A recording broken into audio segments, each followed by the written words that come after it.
Selling property shouldn't feel like selling your soul. Over the next few slides, we'll turn HMRC's rulebook into a checklist you can blitz before your flat white cools. Start by pinning down 2 dates: exchange, which locks in your gain, and completion, which starts HMRC's 60-day clock. Miss that, and the penalty letters arrive faster than estate agent flyers. Like any good chef, assemble your ingredients first: completion statement, purchase files, SDLT receipt, solicitor and agent invoices, and every improvement receipt big enough to impress a valuer. Now slice the numbers. From the sale proceeds, deduct selling costs, purchase price, buying costs, and improvement spend. What's left is your chargeable gain, the slice HMRC wants.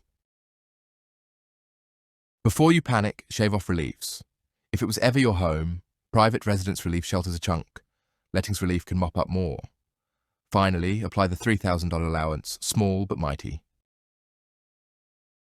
CGT rates from 6 April 2025 are 18% if your basic rate band still has room, and 24% for anything above that, still lower than income tax, but no one calls it pocket change.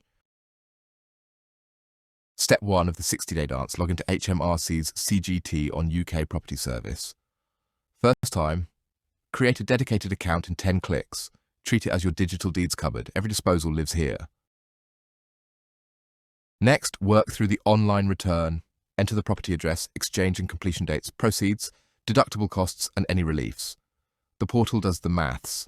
Think of it as Excel on autopilot, but with HMRC watching. Upload your completion statement and, if you're belt and braces, PDFs of valuations or big-ticket invoices. Then proofread.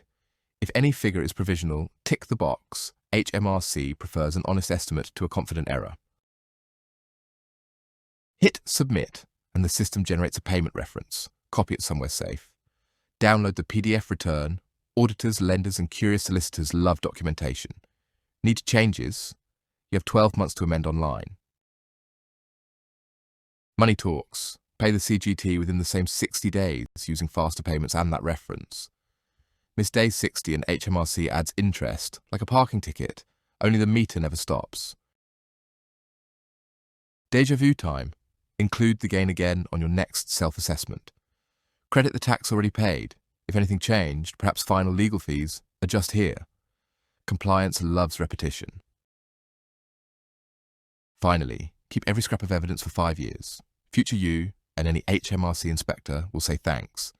Plan ahead for your next sale, and that 60-day timer will never raise your pulse. That's it from us. Thanks for watching UK Tax Unpacked.